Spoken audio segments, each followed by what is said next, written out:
ഞാൻ ദേശം അവൻ്റെ കയ്യിൽ ഏൽപ്പിച്ചിരിക്കുന്നു എന്ന് യഹോവ കൽപ്പിച്ചു. ന്യായാധിപന്മാരുടെ പുസ്തകം 1-ാം അധ്യായം 2-ാം വാക്യം. യോശുവയുടെ മരണശേഷം ഇസ്രായേൽ മക്കൾ യഹോവയോട് ചോദിക്കുകയാണ്, യുദ്ധത്തിനായി ഞങ്ങളിൽ ആരാണ് ഇനി ആദ്യം പുറപ്പെടേണ്ടത് എന്ന്. ക്രിസ്തീയ ജീവിതത്തിൽ നമുക്ക് പോരാട്ടം ഉണ്ട്. നമ്മുടെ പോരാട്ടം ജഡരക്തങ്ങളോടല്ല, പിശാചിനോടും ദുഷ്ടാത്മസേനകളോടും നിരന്തര പോരാട്ടം ഈ മനുഷ്യ ജീവിതത്തിൽ നമുക്കുണ്ട്. യഹോവയായ ദൈവം പറയുന്നു, യഹൂദ ആദ്യം പുറപ്പെടട്ടെ എന്ന്.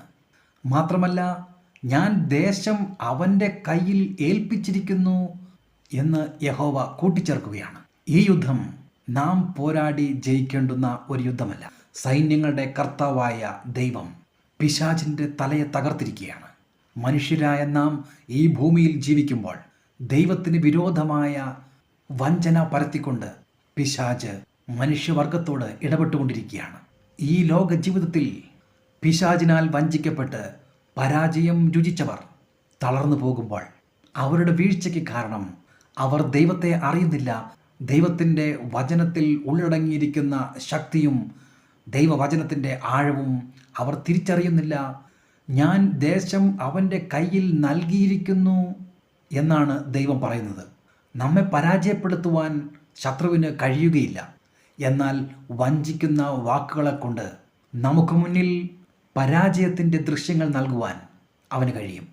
എഫേസ്യർ 1:22 കർത്താവായ യേശു ക്രിസ്തു സർവ്വവും അവൻ്റെ കാൽ കീഴിൽ ആക്കിയിരിക്കുന്നു എന്ന് നാം വായിക്കുന്നു. അതേ പ്രിയരെ, വിജയം നമുക്കുള്ളതാണ്. സുനിശ്ചിതമായ വിജയം കർത്താവ് നമുക്ക് നൽകുകയാണ്. സർവ്വവും അവൻ്റെ കാൽ കീഴാക്കി ജയഘോഷം കൊണ്ടാടുന്ന ക്രിസ്തുവിനെയാണ് നമുക്ക് മുമ്പിൽ വരച്ച് കിട്ടിയിരിക്കുന്നത്.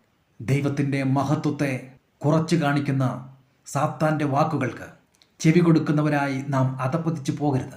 ദൈവവചനം വായിക്കുന്നതിൽ നമുക്ക് കൂടുതൽ സമയം ചിലവഴിക്കാം. അന്യഭാഷയിൽ സംസാരിക്കുന്നത് നമുക്ക് തന്നെ നാം ആത്മീക വർധനവ് വരുത്തുകയാണ്.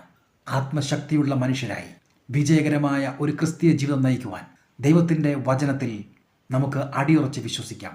ദേശം നമ്മുടെ കയ്യിൽ ഏൽപ്പിക്കപ്പെട്ടിരിക്കുകയാണ്. സുനിശ്ചിത വിജയം നമ്മുടേത് മാത്രമാണ്.